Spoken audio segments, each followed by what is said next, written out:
Welcome back to the third video of the 20th module. Adlerian theory is a positive approach that provides encouragement.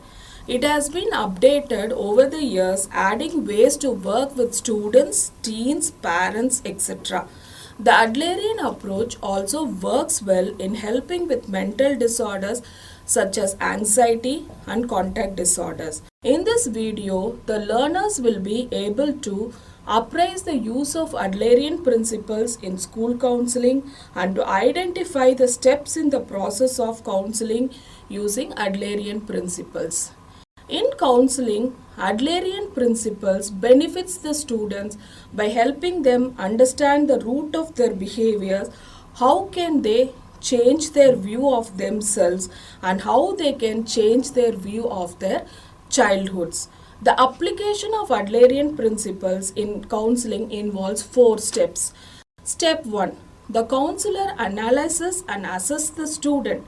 The counselor looks at his or her lifestyle by digging deep into the early memories, dreams and other events that has occurred in a person's life which he thinks may contribute to their current lifestyle. Typically, they gather as much family history as possible to get an idea of how the student's history relates to current actions. Adlerian theory believes that early memories and recurring dreams plays a significant role in a student's lifestyle and the choices they make. A counselor will also look at students' priorities.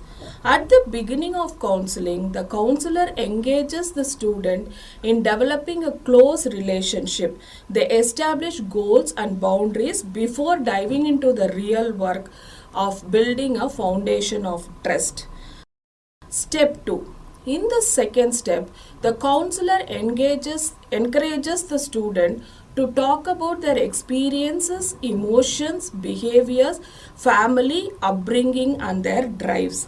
This information helps establish how the individual's current behaviors came to be. Was there a significant life event that made them feel ashamed or guilt?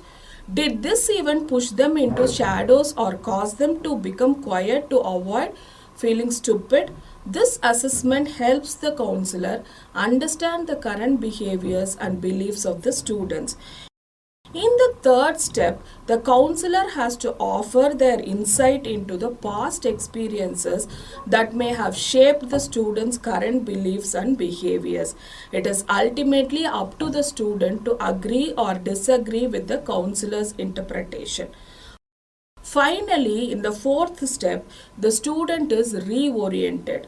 Together, the counselor and the student come up with the new interpretation of the student's past and the strategies that they can use to change their life in the positive ways.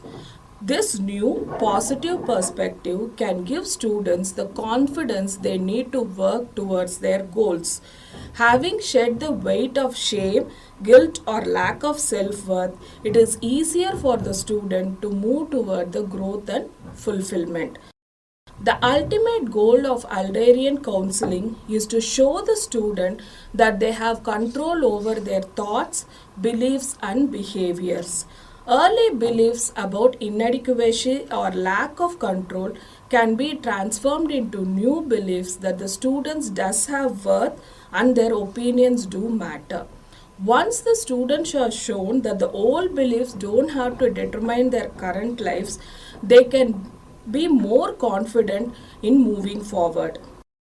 Adlerian counseling can help individuals gain confidence and make better decisions. It can aid the students in being independent without the fear of failure. Though failing is a part of life, constantly feeling like a failure due to an internal belief can interfere with their daily living. Once that fear is addressed and overcome, it is possible to live one's best life and form healthier relationship with others. Adler's approach focused on the importance of nurturing feelings of belonging in the individual within the context of his community. He believed that a person's feelings, emotions, thinking, and behavior can only be understood in the context of that person's life experience. Adler focused on the effects of feelings of inferiority and inadequacy on an individual's mental health. These feelings, as he believed, are usually a result of early age devaluation, a physical limitation, or a lack of empathy.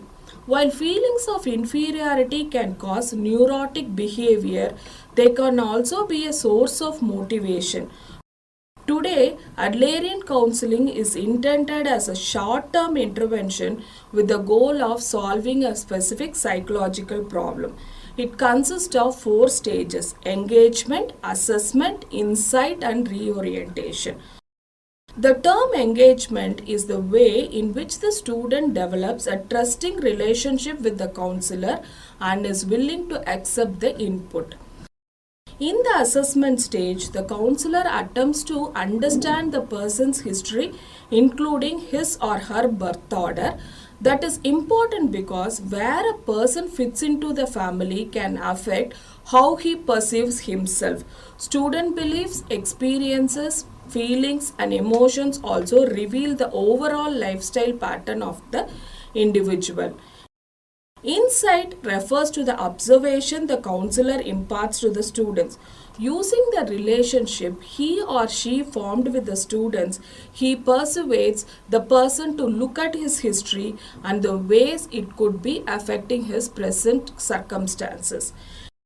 In the final stage, the counselor reframes the destructive thoughts and negative ideas in a positive manner that can help the individual develop new ways of thinking about his situation and encourages him to reinforce the new insight.